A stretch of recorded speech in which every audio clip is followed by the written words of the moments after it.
Yes, sir. I hear you. Pasensya na, Patricia. Nalimutan ko yung sinabi ko eh. Okay. Sabihin mo, kay Betty na tawagin niya ako mamaya. Okay? Isinulat ko po at makakarating ito sa kanya. O paano? Pati, nice talking to you, ah. And to you, too. Bye-bye.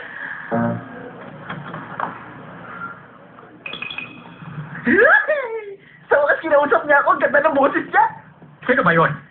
Siya po yung kausap ko kanina, isang anghel. Oh. Tama na! Nicolas, pagtapat ka. Nasisiraan ka na ba ng bait?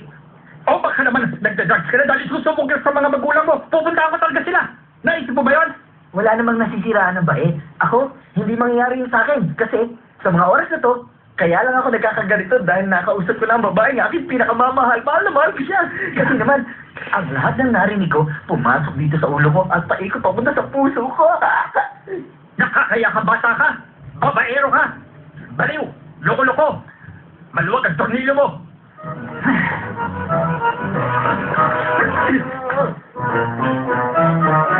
Sino daw?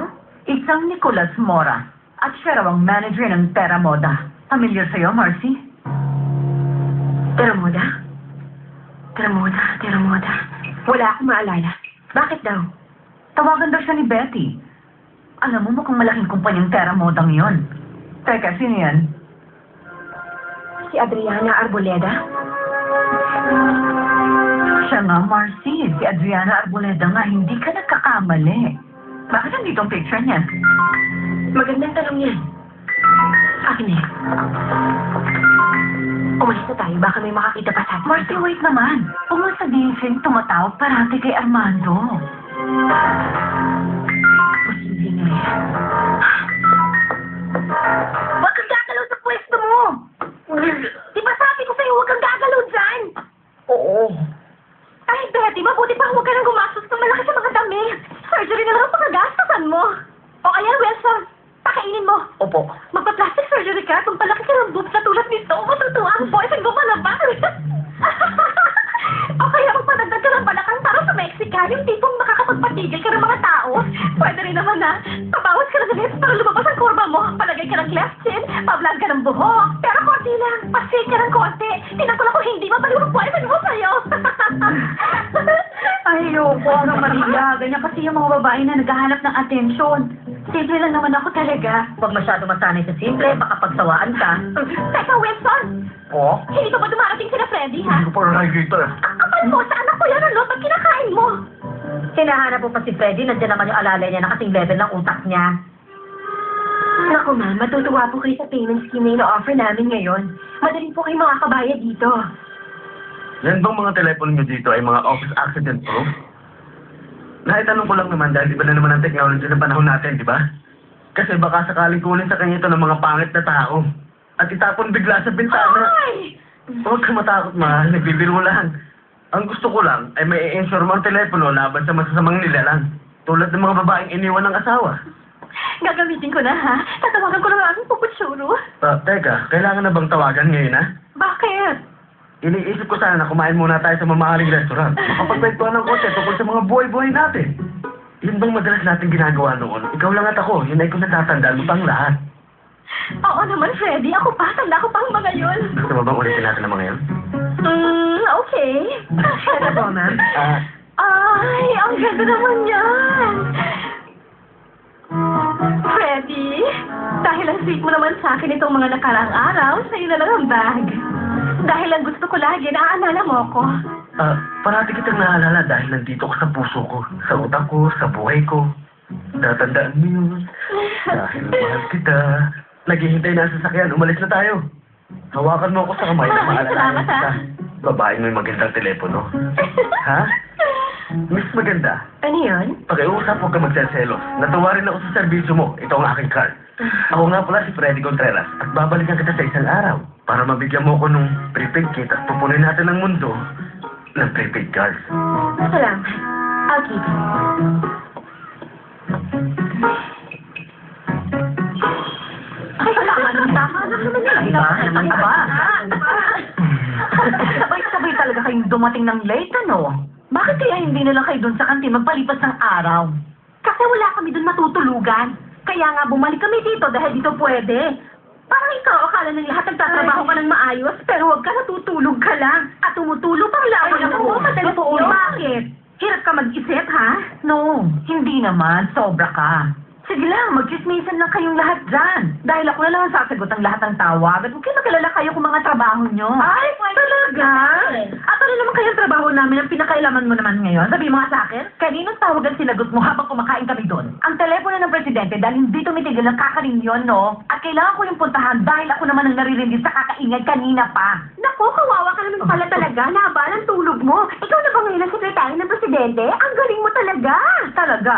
Secretary nga ako ng presidente pero hindi ako ang secretary ng assistant ng presidente. May sinagot akong tawag para sa'yo kanina. Ah, talaga? Sino naman? Ay, sandali lang po, ma'am. Kukunin ko lang po yung sinulat ko para sa inyo. Isang lalaking tumawag kanina. Tumatawag daw siya mula sa Terra Moda. Kung tamang pandinig ko yung sinabi niya. Ang sabi niya, bisa daw siya maghapon at kailangan mo siyang tawagan. Nandito na yung pinasulit ang pangalan sa akin eh. Ay, eto na. Nicolas Mora. Si Nicolas? At sino naman siya? Siya! Boyfriend ni Betty! Ay, Betty, tawagan mo na siya. Siguradong nasasabik niya nang makausap ka. Alam ko na, Betty. Huwag na lang sa cellphone niya. Doon na lang sa bagong bukas niyang club. Huwag mong gagawin yon. Dahil ang mga executive, ayaw nilang naabala habang may mga meeting sila. Mabilis mo Ay, naku, mahal na. Kaya hindi magagalit sa'yo. Tama. Okay lang kahit saan mo siya tawagan. Basta ikaw ang tatawag sa kanya, hindi iinit ang ulo niya. Hindi ba yun naman nasabi sa'yo na sa cellphone siya tawagan? Nasabi ko yung message niya. Kaya pwede ba, magtatrabaho na ako at dasal ko rin sana kayo rin. Dahil hindi ko trabaho ang mag-chismis dito. Oh. Ay, halatang halata. Kitang-kitang inggit ng babae nito. At sino na inggit? Sabihin mo, anong inggit ang sinasabi mong kaprekahan? Inggit si Patricia dahil may boyfriend ang kaibigan ko. Gwapo at mayaman po. Kahit ganyan ang itsura niya, may nababaliw sa kanya. At sa'yo, wala po. Nakakaingit nga pala. Parang gusto ko nang magpakamatay. Kaya lang, pag itinuloy ko naman yung aking bala, mababawasan ng magaganda. Nakakaingit nga kayo. Napakagaling talaga magsinungaling ng babae yan. Parang normal na normal sa kanya. Parang walang effort to. Walang pumapatol kahit anong gawin itong pagtitina ng buto. Wala akong pakialam kung wala akong boyfriend ngayon, ano? Ay naku, huwag ka na nga magsinungaling. Kaya wala kang boyfriend dahil walang magkagusto sa'yo dahil peke ang buhok mo. Ano daw? Sabi ko to, iiyak ka. Alam mo, Patricia, dapat nag-e-enroll ka sa eskwelahang pinasukan ni Betty para malaman mo kung paano magkaroon ng boyfriend na mayaman. O kaya tuturuan na lang kita, Patricia. Tumigil ka nga dyan. Hindi mo ako kailan natuturuan sa paghahanap ng mga lalaki dahil pag kailangan ko sila, nakukuha ko sila anumang oras. Okay? Dahil mas maganda ako sa'yo. Maganda, may class, at nag-aral ako ng ilang semester sa San Marino. Narinig mo ba yon? At nasa akin ang lahat ng phone numbers sa mga mayayamang lalaki sa buong bansa. Lahat sila! Hi, Kamusta? Hindi ko naramdamang dumating ka. Talagang hindi mo ako maririnig dahil mas malakas pa ang boses mo sa may-ari ng kumpanya ito. Maganda naman yata ang usapan. May hawak ka ng mga telepono ng mga mayiham ng lalaki dito sa buong bansa. Madali mo silang nakukuha? Ganito lang yan. Hawak kong phone numbers ng mga may-ari ng malalaking kumpanya at alam mo yan. Dahil sila mga business tycoons ng industriya. Kasama ba ang number ko sa listahang yan, Patricia?